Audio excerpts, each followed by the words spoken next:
wawancara. Oke. Oke, ini terkait mengenai kasus-kasus dilema etika yang mungkin selama ini Bapak hadapi, dan mungkin saya ingin mengetahui bagaimana cara Bapak menanganinya. Oke. Yang pertama, selama ini bagaimana Bapak dapat mengidentifikasi kasus-kasus yang merupakan dilema etika atau bujukan moral? Oke. Terima kasih atas pertanyaannya Bu Yanti. Saya mengapresiasi pertanyaan yang memang ini adalah sering terjadi di top leader lah. Prinsip-prinsip bagaimana seorang pemimpin bisa membangun sebuah kerjasama di atas kebijakan yang tentunya harus mengambil keputusan dengan seadil-adilnya, sebijak mungkin, sehingga risiko yang terjadi pun tidak terlalu besar. Berbicara tentang dilema etika, tentunya ini lebih cenderung kalau dilema itu ada dua sisi yang sama baiknya, tapi di dalamnya adalah bagaimana ada etika. Etika itu berarti bagaimana supaya semuanya merasa bahwa apa yang diputuskan oleh saya ini bisa diterima semua. Nah, ketika ada dilema etika atau persoalan-persoalan yang memang harus saya sikapi secara serius tentang persoalan pendidikan, tentu yang harus kami lakukan adalah pertama tadi mengidentifikasi dulu persoalan-persoalan atau masalah-masalah ataupun keputusan-keputusan yang akan kita lalui melalui program-program sekolah. Tentunya kita membuat sebuah pemetaan sehingga muncul ada yang disebut dengan prioritas skala. Jadi skala prioritas yang tentu harus saya petakan dan harus saya lakukan pengkajian. Ketika melakukan pengkajian, tentu kita pun harus melihat faktor-faktor terikat, faktor bebas maupun faktor terkontrolnya. Yang paling dekat adalah pertama saya harus berkomunikasi dengan staf pimpinan, general manajemen. Kita harus melakukan identifikasi persoalan, kemudian tentunya dari identifikasi persoalan itu kita lihat data, fakta maupun faktor pendukungnya. Ketika memang ini harus diputuskan menjadi sebuah keputusan mengambil salah satu, maka tentunya kita melihat risiko risiko terkecil. Nah, dengan cara bagaimana ya? Tentunya dengan cara menyambungkan antara data, fakta dan juga risiko. Itu barangkali. Jadi mengidentifikasi melalui Identitas data ya. dulu persoalannya. Iya. Oke, kemudian yang kedua selama ini bagaimana Bapak menjalankan pengambilan keputusan di sekolah ini ya Pak ya? Terutama untuk kasus-kasus di mana ada dua kepentingan yang sama-sama benar atau sama-sama mengandung atau memuat nilai kebajikan. Jadi ada dua-duanya benar dan dua-duanya memuat nilai kebajikan. Nah, bagaimana cara Bapak mengambil keputusan seperti itu? Oke, ketika kita berhadapan dengan keputusan yang pada prinsipnya dua ide ini memang baik untuk sekolah kita, tentunya dua ide ini memang harus kita lakukan. Cuma barangkali ketika kita harus memilih salah satu dari dua gagasan ini, ya tadi kita harus melakukan upaya-upaya kira-kira di dalam kepentingan dari keputusan ini, apakah ini mengandung manfaat yang besar, kemudian juga sangat berpengaruh terhadap kemajuan pendidikan. Catatan bahwa keputusan yang saya buat dari dua persoalan ini atau dua dilematik kebajikan ini tentu harus menguntungkan semua pihak. Hindari egosentris kepentingan pribadi atau golongan, tapi utamakan bagaimana supaya lembaga ini bisa menjadi lebih baik dengan keputusan. Baik Pak, terima kasih. Kemudian di langkah yang ketiga adalah langkah-langkah atau prosedur seperti apa yang biasa Bapak lakukan selama ini untuk pengambilan keputusan itu? Oke, yang pertama tentu saya harus mengkaji. Dari kajian analisa persoalan itu tentu dari berbagai sisi. Yang pertama saya juga harus melihat dulu keputusan yang saya buat ini apakah mempunyai kekuatan hukum Jika secara kekuatan hukum ini baik, kekuatan hukum ini benar, maka saya harus jalan. Kemudian ketika secara legalitas formal itu diakui, kita lihat skala prioritas yang harus kita lakukan, maka kita ambil salah satu, kemudian melakukan pengkajian termasuk alternatif pemecahannya, sehingga persoalan ini bisa dikaji baik secara alternatif A, B atau C. Ketika alternatif A resikonya besar, kita ambil alternatif B yang resikonya tidak terlalu besar. Tetapi catatan, regulasi itu menjadi penting sebagai dasar hukum kebijakan seorang pimpinan dalam mengelola sebuah institusi yang berada di bawah pemerintah. Tetap kita patuh pada itu. Oke, jadi mengacu pada regulasi. Regulasi yang berlaku. Baik Pak, terima kasih. Kemudian yang keempat, hal-hal apa saja yang selama ini Bapak anggap efektif dalam pengambilan keputusan pada kasus-kasus dilema etika? Ya, yang paling penting kita samakan persepsi. Ketika kita berbicara lembaga itu tentu menyangkut personality, termasuk karakter yang dibangun. Dengan adanya kemajemukan konsep berpikir di manajemen, tentu saya juga harus membawa mereka ke koridor saya. Mereka arahkan, mereka memahami kita, dan mereka harus patuh manut terhadap apa yang menjadi kebijakan saya. Disitulah fungsi leadership, bahwa saya harus mengambil keputusan yang tegas, mengikat, dan sekaligus juga memberikan manfaat yang lebih baik. Baik Pak. Kemudian yang kelima, hal-hal apa saja yang selama ini merupakan tantangan Pak dalam pengambilan keputusan pada kasus-kasus tersebut Pak? Oke. Setiap keputusan tentu ada resiko. Nah, resiko yang kita peroleh bisa berupa tantangan, bisa berupa gangguan, bisa berupa hambatan, atau bisa juga ancaman. Nah, itulah sebetulnya faktor-faktor itulah yang harus diantisipasi. Ketika mengambil keputusan itu akan menimbulkan ancaman, kita kaji ancaman apa yang akan terjadi. Ketika itu menjadi gangguan apa yang akan terjadi, maka kita lakukan analisa kepentingan, kemudian juga kita pilah. Kalau misalnya dalam bentuk gangguannya ancaman, ya jelas kita harus koordinasi. Begitu pula dengan kebijakan saya, misalnya bisa merugikan banyak orang, maka saya pun harus menghentikan keputusan itu. Sebab dalam mengambil keputusan bisa 4 kategori Bu. Yang pertama, bisa segera kita ambil keputusan supaya kita jangan terlambat mengambil satu keputusan sehingga menjadi masalah. Yang kedua, kita tentu harus dilakukan calling down dulu, komunikasi sana sini, tapi juga mungkin bisa 1 atau 2 jam kita pikirkan, kita heningkan dulu, bisa sambil merokok atau juga minum kopi, nah baru kemudian ada inspirasi. Bisa juga 2-3 hari kita pikirkan. Betul. Ya, atau bisa saja kita abaikan.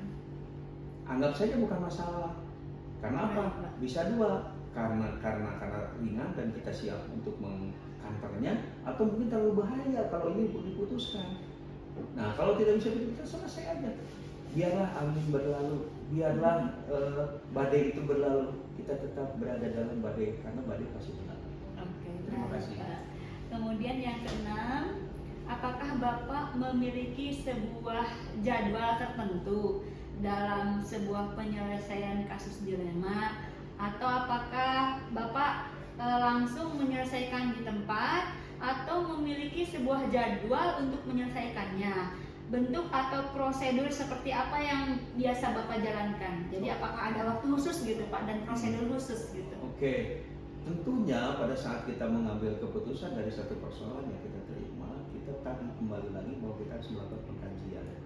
Kemudian kita melakukan pemetaan sejauh mana manfaat yang kita peroleh dari keputusan ini. Ketika dilema ini harus segera diputuskan, ya segera putuskan. Di tempat ya Pak ya? Di tempat, jangan sampai kita menunggu koordinasi dengan pihak terkait. Ada satu persoalan yang tidak perlu kita komunikasikan dengan pihak lain, terutama urusan etika, personality. Ya. Itu tidak boleh kita melakukan terlalu banyak koordinasi dengan pihak terkait, kecuali tenaga ahli yang kita juga hanya menerima saran. Betul. Keputusan ada di pimpinan dan itu dijaga privasi rahasianya. Jangan sampai setiap keputusan kita harus komunikasi dengan beberapa pihak, Itu menurut pandangan saya itu adalah seorang pemimpin yang tidak cerdas. Oke. Oke, baik Pak. Nah, pertanyaan selanjutnya yang ketujuh, adakah seseorang atau faktor-faktor apa yang selama ini mempermudah atau membantu Bapak dalam pengambilan keputusan dalam kasus-kasus dilema etika tadi? Ya, kalau prinsip saya dalam memimpin itu ada mungkin 4 tipe kepemimpinan yang saya pakai. Jadi ada tipe kepemimpinan demokratis, ada tipe kepemimpinan otoriter, ada juga tipe kepemimpinan delegatif, ada juga tentu kepemimpinan kolaboratif. Itu tergantung masalah. Sehingga saya tidak pernah melihat ada yang saya anak emaskan. Seluruh staf pimpinan saya punya plus dan minus, sehingga mereka akan berjibaku bersama-sama bahu-membahu. Sebab saya yakin manusia itu ada plus minusnya, ada lebih dan kurangnya, sehingga kolaborasi itu akan menjadi baik ketika kerjasama ini sehat. Jangan tergantung persoalan, berbahaya. Ketika kita seseorang kita tergantung kemudian dia sakit, siapa yang bertanggung jawab dengan masalah itu, dan akan diuji. Kita selaku pemimpin harus melihat sisi-sisi positif teman-teman kita, jangan melihat sisi negatif siapapun. Allah tidak menciptakan orang dengan kelebihannya. Oke? Oke, Pak. Yang terakhir nih, Pak. Ya. Dari semua hal yang telah Bapak sampaikan, Ya. pembelajaran apa yang dapat Bapak petik dari pengalaman Bapak dalam mengambil keputusan dilema etika tadi, Pak? Luar biasa. Bahwa golden goal dari apa yang saya lakukan ini semuanya menurut pandangan saya sangat positif. Pertama, dari segi personality saya selaku pimpinan akan lebih profesional, lebih bijak, lebih tanggung jawab, lebih amanah. Dan tentunya ini modal besar bagi seorang pemimpin untuk menjadi bagian dari kepentingan mereka ketika mereka bersandar dengan saya selaku pimpinan. Itu saja yang saya kepuasan. Ya. Baik Bapak, terima kasih. Ini Siap. sudah berakhir obrolan kita. Alhamdulillah. Terima kasih banyak atas waktunya Bapak. Sami. Semoga ini juga menjadi pembelajaran bagi saya, Pak. Manfaat yang tentu pasti banyak sekali bagi saya pribadi nanti ke depannya ya Pak, sebagai pemimpin pembelajaran. Oke. Terima kasih atas waktunya. Assalamualaikum Bapak. Waalaikumsalam. Sami-sami Bu.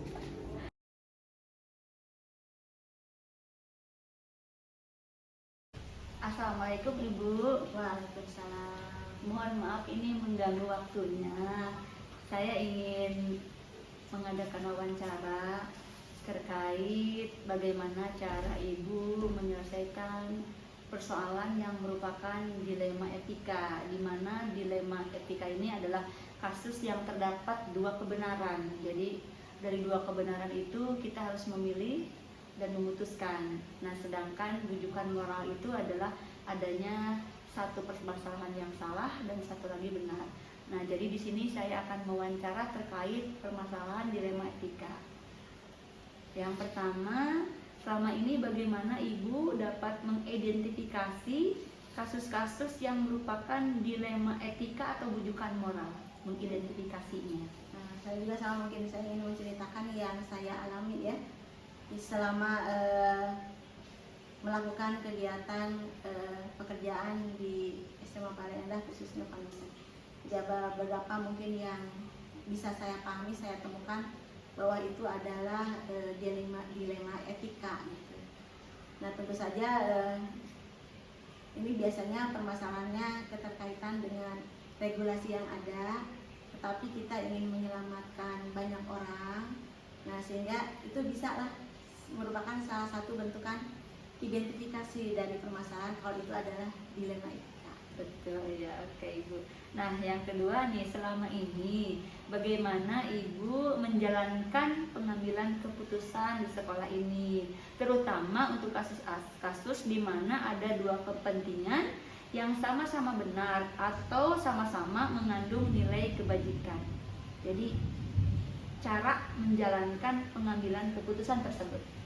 Memang sebaiknya tidak diambil sendiri ya. Kita ada tim atau ada bagaimana atau penyelesai masalah di kasus-kasus ini. Sebaiknya memang ada tim pengelola untuk menyelesaikan kasus, karena ini merupakan bagian dari evaluasi kegiatan atau program yang ada di sekolah, sehingga kita bisa meminimalisir ya, bagaimana dilema etika tersebut bisa diselesaikan atau dicarikan solusinya. Baik Ibu, selanjutnya langkah-langkah atau prosedur seperti apa yang biasa Ibu lakukan selama ini?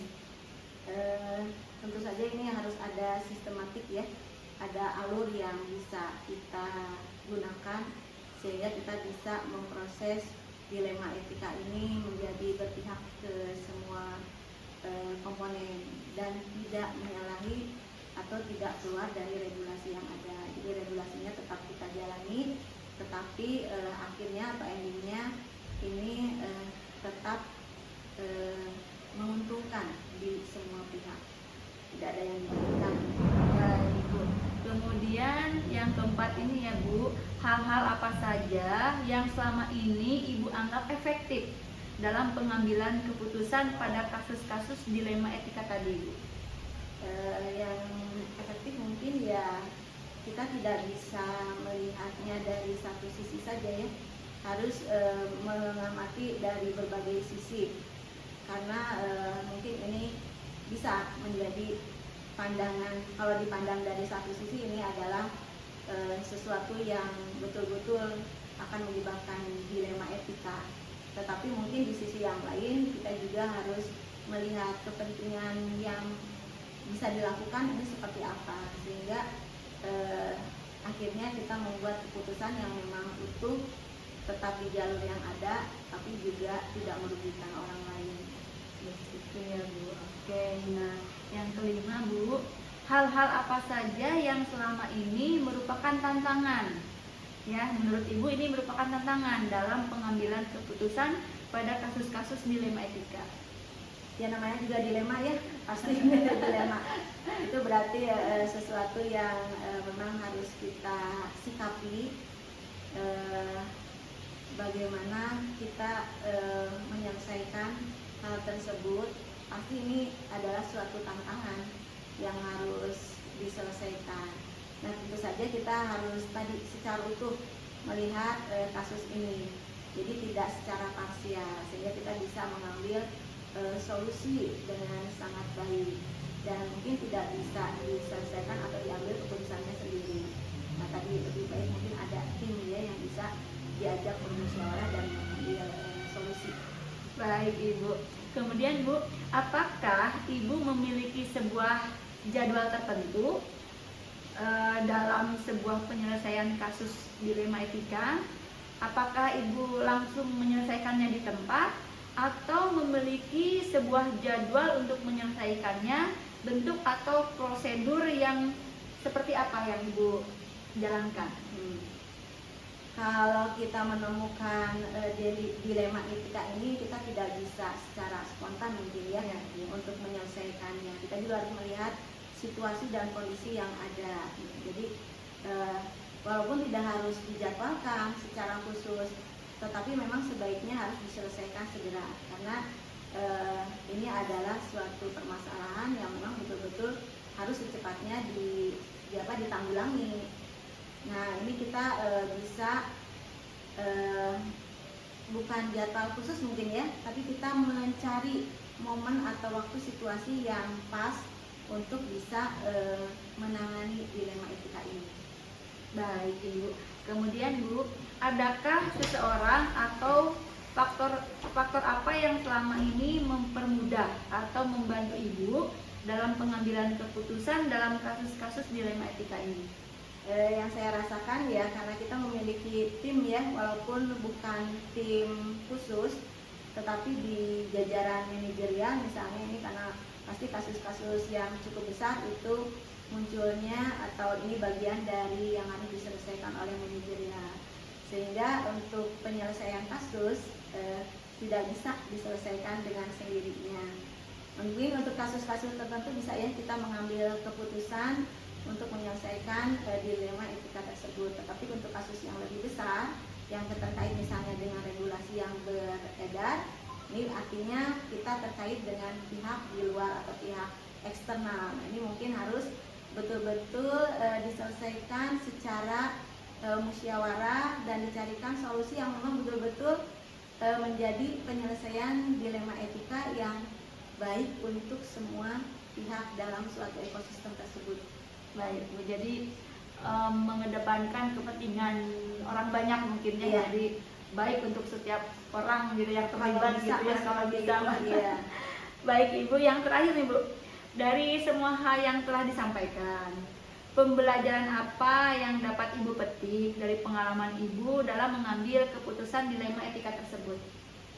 Berarti mungkin kita harus mempelajari betul ya bahwa di ekosistem kita itu pasti akan muncul berbagai macam dilema etika. Nah, ini kita mungkin harus bijaksana dalam menentukan solusi atau mengambil keputusan mana nih yang terbaik yang bisa kita ambil, sehingga kita tidak dengan tiba-tiba gitu ya, harus ada pemikiran yang matang, harus melihat dari berbagai sisi, kepentingan setiap orang mungkin tidak sama. Nah, itu kita harus hati-hati mungkin untuk mengambil solusi, menentukan keputusan, sehingga itu betul-betul menjadi keputusan yang terbaik. Baik Ibu, mungkin sesi wawancara dicukupkan. Ibu terima kasih atas waktunya, sekali lagi mohon maaf sudah mengganggu. Semoga hasil wawancara ini juga menjadi pembelajaran bagi saya ke depannya dan bermanfaat. Terima kasih Ibu. Assalamualaikum. Sama-sama.